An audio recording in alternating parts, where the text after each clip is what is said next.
রাজশাহীতে তিনবারের সাবেক প্রধানমন্ত্রী বিএনপি চেয়ারপারসন বেগম খালেদা জিয়ার স্মরণে দোয়া মাহফিল অনুষ্ঠিত হয়েছে। রবিবার 18 জানুয়ারি বিকাল 4:30টায় 16 নম্বর ওয়ার্ড মহিলা দলের উদ্যোগে এ দোয়া মাহফিলের আয়োজন করা হয়। দোয়া মাহফিল অনুষ্ঠানে 16 নম্বর ওয়ার্ড মহিলা দলের সভাপতি মনোয়ারা ইসলামের সভাপতিত্বে প্রধান অতিথি হিসেবে উপস্থিত ছিলেন রাজশাহী গার্হস্থ্য অর্থনীতি কলেজের অধ্যক্ষ ও সাবেক মেয়র ও এমপি মিজানুর রহমান মিনুর সহধর্মিণী সালমা শাহাদাত। প্রধান অতিথি তার বক্তব্যে বলেন, জাতীয়তাবাদী দলের প্রতিষ্ঠা করেছিলেন কিন্তু শহীদ রাষ্ট্রপতি জিয়াউর রহমান, তাই না? আপনারা জানেন উনি টেকনাফ থেকে তেতুলিয়া হেঁটে হেঁটে কৃষক, শ্রমিক, তারপরে সাধারণ খেটে খাওয়া মানুষ, মা বোনদের সাথে কথা বলে বাংলাদেশের সামগ্রিক চিত্রটা উনি দেখেছিলেন যে একটা গরিব দেশ, জনসংখ্যা বেশি, বেকার সংখ্যা প্রচুর, খাদ্যে তখন আমরা স্বয়ংসম্পূর্ণ ছিলাম না। তো উনি মনে করলেন কিছু কাজ করতে গেলে তো আমাকে ক্ষমতায় থাকতে হবে বা দেশের মানুষের জন্য কাজ করতে হবে। তো তার জন্য কি করতে হবে, ওনাকে একটি দল গঠন করতে হবে। সেই প্রেক্ষাপটেই কিন্তু এই দলের জন্ম, বাংলাদেশ জাতীয়তাবাদী দল। এবং কোন দল করতে গেলে তার একটা প্রতীক লাগে, এমন একটা প্রতীক উনি নির্ধারণ করেছেন যেটা আমাদের সবার, কি বলবো, আমরা চাল বা ভাত আমাদের কি, তাই না? আমরা কেউ 3 বেলা খাই, কেউ 2 বেলা খাই, যারা আর একটু গরিব হয়তো 1 বেলা খাই, কিন্তু খাই তো। এবং সবাই আমরা জানি যে চাল বা ভাতটা ধান থেকেই আসে, এবং ধানের শীষ আমরা যতই প্রতীক্ষা, ধানের শীষ আমি ঠিকই চিনে নিব, তাই না? উনি সেটা করেছিলেন। শুধু তাই করেননি, দল গঠন করেননি, উনি দেশের জন্য যথেষ্ট কাজ করেছেন। উনি যখন রাষ্ট্র ক্ষমতায় ছিলেন বিভিন্ন দেশে গেছেন, যে আমাদের একটা গরিব দেশ, অনেক বেকার। উনি তখন বিদেশে, বিশেষ করে মধ্যপ্রাচ্যে যেগুলোতে তেল সমৃদ্ধ দেশ, তাদের আবার দক্ষ শ্রমিক নাই, তাদের তেল আছে, প্রচুর টাকা। উনি বললেন তোমাদের তেল আছে, টাকা আছে, কিন্তু তোমাদের জনসংখ্যা নাই বা তারা অতটা দক্ষ না, তো আমার দেশ থেকে তুমি তাদেরকে নাও। এইভাবে উনি বাংলাদেশের মানুষদেরকে বিভিন্ন দেশে পাঠাতে শুরু করলেন এবং বাংলাদেশকে এইভাবে উনি পরিচিত করলেন। এবং ওই সমস্ত ছেলেপেলেরা বিদেশে গিয়ে ইনকাম করে বাংলাদেশে পাঠাচ্ছে, আস্তে আস্তে বাংলাদেশের উন্নয়ন হতে শুরু করলো।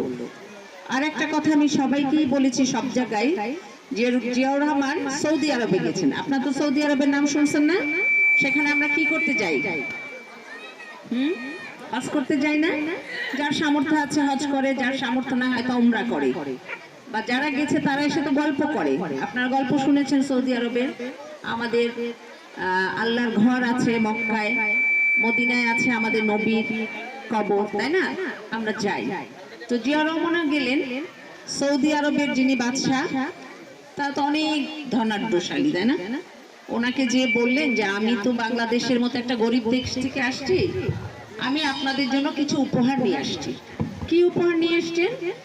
উনি বাংলাদেশ থেকে প্লেনে করে গাছ এবং মাটি নিয়ে গেছেন। কি গাছ নিয়ে গেছেন আপনারা কি জানেন?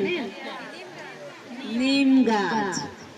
তো বাদশা তো খুব অবাক যে কেমন প্রেসিডেন্ট, গাছ নিয়ে আসছে। বলছে হ্যাঁ, আপনাদের দেশ মরুভূমি, আপনাদের দেশে ছায়া হয় না, কিন্তু আপনাদের প্রচুর টাকা আছে। আর আমার দেশ গরিব, কিন্তু আমাদের শস্য শ্যামলা, তাই না, সবুজ বাংলা।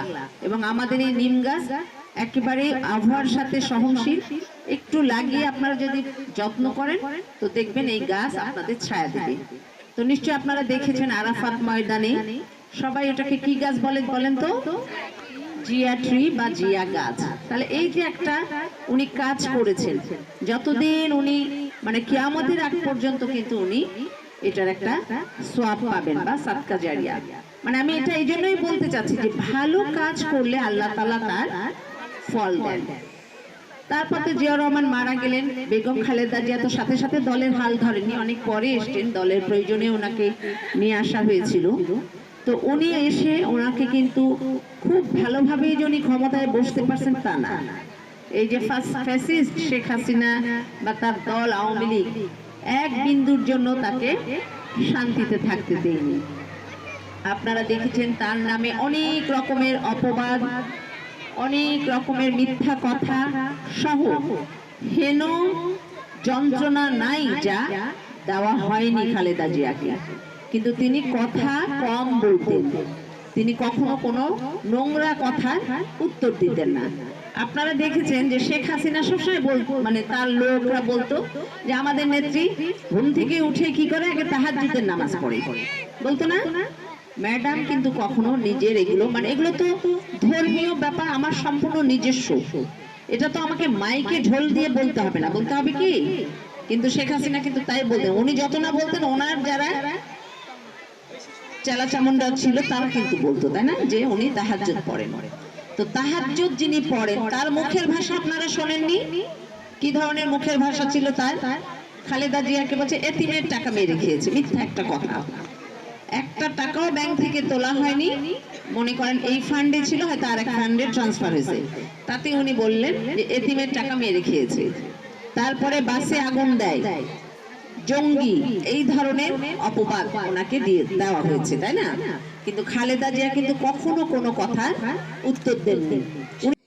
বিশেষ অতিথি ছিলেন রাজশাহী মহানগর মহিলা দলের সাধারণ সম্পাদক সকিনা খাতুন, মহানগর মহিলা দলের আইন বিষয়ক সম্পাদক অ্যাডভোকেট সিফাত জেরিন তুলি, 16 নম্বর ওয়ার্ড মহিলা দলের সাধারণ সম্পাদক শিমুল আবেদিন, শাহ মুকদুম থানা যুব দলের সাবেক সভাপতি ও সাবেক কাউন্সিলর বেলাল আহমেদ, জিয়া পরিষদের যুগ্ম সাধারণ সম্পাদক হুমায়ুন কবির পরাগ, মহানগর স্বেচ্ছাসেবক দলের সাবেক সাধারণ সম্পাদক আবেদুর রেজা রিপন সহ মহিলা দল ও বিএনপির নেতৃবৃন্দ আরও বক্তব্য রাখেন। করে গেছিলেন মেয়েদের কথা চিন্তা করে এবং নারীদের কথা চিন্তা করে। উনি বিনা বেতনে যাতে মেয়েরা পড়াশোনা করতে পারে সেই জন্য বিনা বেতনের ব্যবস্থা করেছিলেন। প্রথমে ক্লাস 8 বেগম খালেদা জিয়ার দোয়া মাহফিলে প্রধান অতিথি হিসাবে উপস্থিত আছেন। আমাদের দোয়া করব আল্লাহ পাক যেন তাকে জান্নাতবাসী করেন এবং আমাদের দলের প্রতিষ্ঠাতা জিয়াউর রহমান। দোয়া মাহফিলে বেগম খালেদা জিয়ার আদর্শ বাস্তবায়নের মাধ্যমে গণতন্ত্র, ন্যায় বিচার ও জনগণের অধিকার প্রতিষ্ঠার প্রত্যয় ব্যক্ত করা হয়।